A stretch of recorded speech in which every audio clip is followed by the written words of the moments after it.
अब बताइए आप में से कौन है जो ये क्वेश्चंस पूछना चाहते हैं एंटरप्रेन्योरशिप से रिलेटेड? 2014 से मैंने जर्नी स्टार्ट किया था और आप दोनों से ही मैंने लीडरशिप और टीम बिल्डिंग सीखा और एंटरप्रेन्योरशिप सीखा।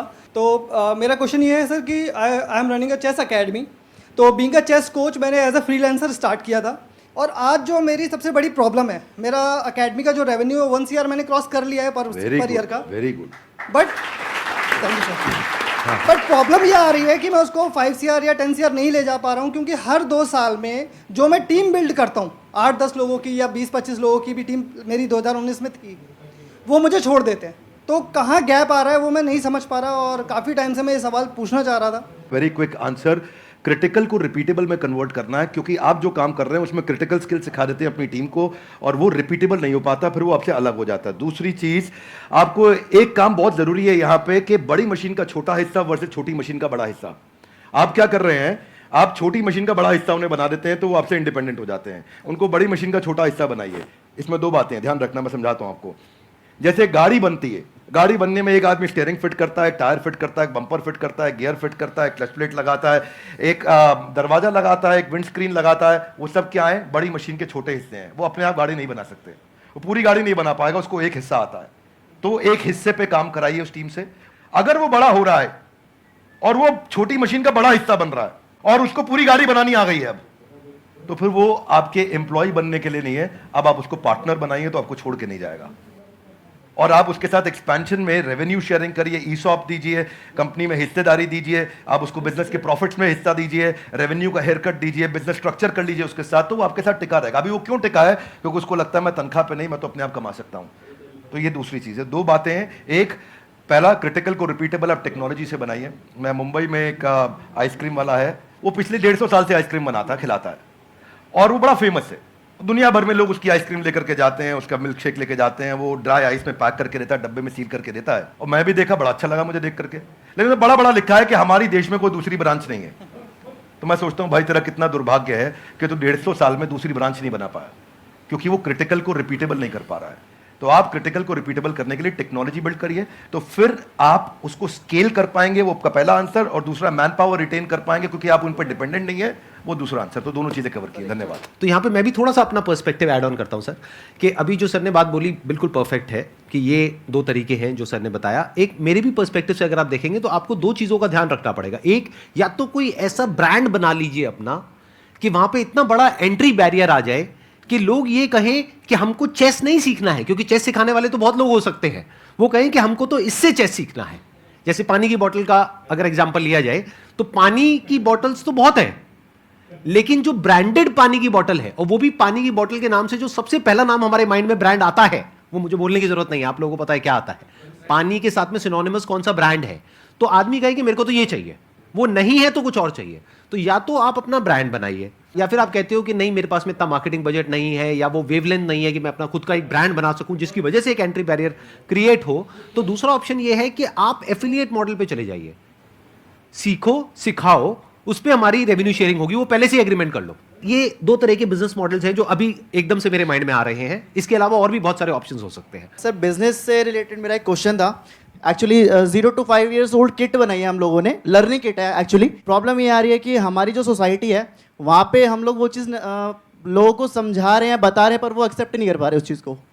बेसिकली एकेडमिक के जो एजुकेशन की इंडस्ट्री है इसके अंदर ये बिल्कुल ही अलग है, नया है, और मुझे नहीं लगता कि कोई कॉम्पिटिटर है अभी इंडिया के अंदर इस चीज़ के लिए।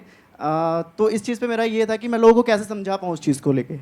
आपके क्वेश्चन में ना फंडामेंटल आपके थॉट प्रोसेस में 3-4 फ्लॉज हैं, वो समझिए ध्यान से जी। पहला चीज, आपने बोला प्रोडक्ट नया है, अच्छा है, इसका कोई कंपटीशन नहीं है। ये मेरे लिए कोई रेलेवेंस की बात नहीं है। आपके प्रोडक्ट नया है, अच्छा है, कोई कंपटीशन नहीं, इससे फर्क नहीं पड़ता है। फर्क किससे पड़ता है? आपने बोला मैं पेरेंट को बहुत समझाता हूं लेकिन वो एक्सेप्ट नहीं कर रहे। सेल्स का पहला रूल है कि आपको समझाना नहीं है कुछ भी। सेल्स का पहला रूल है कि कैप्चर द इनकन्वीनियंस। इसको ऐसे समझते हैं, जरा हाथ आगे लाइए, बोलिए कैप्चर द इनकन्वीनियंस। थोड़ा ऐसा एक्टिंग करो, इनकन्वीनियंस। जिस दिन आपने इनकन्वीनियंस, देखो पेरेंट परेशान कहां हो रहा है, देखो उसकी सबसे बड़ी तकलीफ क्या है। आपको पता है बच्चा जब नीचे बेड से रोल करते करते गिर जाता है, छोटा बच्चा 9 महीने का, 1 साल का, 1.25 साल का, रोल करते करते गिर जाता है, तो बच्चे को बहुत दर्द होता है, यस नो? राइट। लेकिन बच्चे से ज्यादा दर्द उस समय माँ और बाप को हो रहा होता है, इतना तकलीफ होता है, गिर गया मेरा बच्चा, गिर गया मेरा बच्चा, वो इनकन्वीनियंस है। तो फिर क्या निकल कर गया? बच्चे के बॉडी कवर्स आ गए, उसके हेड सपोर्ट्स आ गए कि वो नीचे गिर भी जाए तो उसको चोट ना लगे। वो क्या इनकन्वीनियंस कैप्चर करे। दूसरा चीज, जब आप ये करोगे, उसका नाइस एनालिसिस करोगे, उनका नीड, इंटरेस्ट, कंसर्न, एक्सपेक्टेशन, तो आपको बेचना नहीं पड़ेगा, वो अपने आप लेगा। ये आपके प्रोडक्ट का एमवीपी होता है कि आपको बेचे बिना लोग कस्टमर के लिए प्रीपे करने को तैयार हो जाएं, या एडवांस देने को तैयार हो जाएं, या कैश पेमेंट देने को तैयार हो जाएं, या प्रोडक्ट बनाते वक्त आपको लेटर ऑफ इंटेंट दे दें, या बोले कि मेरा बड़ा स्ट्रॉन्ग इच्छा है कि मैं लूंगा, कम से कम इतना बोल दें। अगर इतना भी नहीं कर रहे तो इसका मतलब जो आप प्रोडक्ट लेकर के जा रहे हो वो प्रोडक्ट उनके काम का नहीं है। So don't create a product, solve a problem that they have, and problem should be unsolved. Now इसका रूल क्या है? जरा हाथ आगे लाइए, हाथ आगे लाइए, everybody both the hand loud, हाथ आगे लाइए। पहला, कस्टमर की बर्निंग प्रॉब्लम। क्या? दूसरा, उसे ऐसे सॉल्व करो कि कस्टमर मेरे बिना अपने आप सॉल्व। जब आपने ये किया तो आपको ऑर्गेनिक मोनोपोली मिलेगी, आपको लोग पैसा एडवांस में देंगे, और फिर आपका जो स्क्रिप्ट होगा सेल्स का वो उनकी उस अनसॉल्व प्रॉब्लम के अराउंड होगा। देखो, कस्टमर सिग्नल देता है और अच्छा ब्रांड उसका प्रोडक्ट बना देता है। आपको बातचीत के दौरान कस्टमर ने सिग्नल दिए होंगे, मैं इसलिए नहीं दे रहा, मैं इसलिए नहीं दे रहा, मैं इसलिए नहीं दे रहा। वो जर्नी में घुसो और ढूंढो और उसको कैप्चर करो, और फिर वहां से आप प्रोडक्ट बनाओगे। इसके सैकड़ों एग्जांपल्स हैं। आप कहते जाएंगे, मैं देते जाऊंगा, देते पूरा। अब हमारे लिए क्या, हमारे लिए तो ये रोज का काम है। रोज अब तक मैं सैकड़ों हजारों बिजनेस देख चुका हूं जिनको मैं लॉस मेकिंग से प्रॉफिट मेकिंग बनाया। पर हम फंडामेंटल पहली चीज यही है कि आप ये देखो कि अनसॉल्व प्रॉब्लम, जो कि प्रॉब्लम नहीं होनी चाहिए, बर्निंग प्रॉब्लम होनी चाहिए, समस्या नहीं होनी चाहिए, ज्वलंत समस्या होनी चाहिए, और वहां से आप इंपैक्ट क्रिएट कर सकते हो।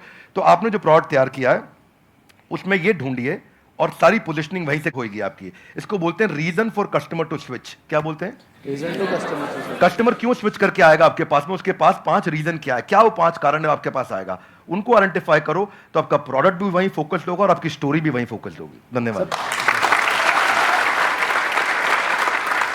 अभी आपकी प्रॉब्लम क्या है कि आपने एक प्रोडक्ट बना दिया है, जो प्रोडक्ट आपको सही लगा उसके हिसाब से आपने एक प्रोडक्ट बना दिया है। ऐसा नहीं है आपने लाखों लोगों से जाकर के डिस्कस किया है या फिर बहुत ज्यादा रिसर्च करी है फिर एक प्रोडक्ट बनाया, नहीं। आपको लगा कि इसकी नीड है, लगा।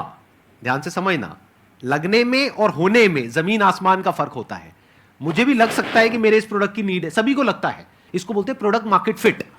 यानी कि जो 60% से ज्यादा बिजनेसेस फेल हो जाते हैं, statistically it is proven across the globe, उसके पीछे सबसे बड़ा रीजन होता है प्रोडक्ट मार्केट फिट नहीं मिल पाता है उनको। कि मतलब मार्केट को कुछ और चाहिए, प्रोडक्ट आपका कुछ और है, और यही आपकी प्रॉब्लम है। आप कह रहे हो मैंने प्रोडक्ट तो बना लिया लेकिन वो बिक नहीं रहा है। तो हो क्या रहा है, ध्यान से आप समझने की कोशिश करना। एक होता है पुश, एक होता है पुल।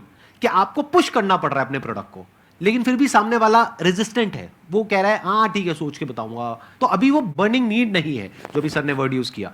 तो वो जो बर्निंग नीड होती है ना, तो आपको पुश नहीं करना पड़ता है, वहां पे पुल अप्रोच काम आती है।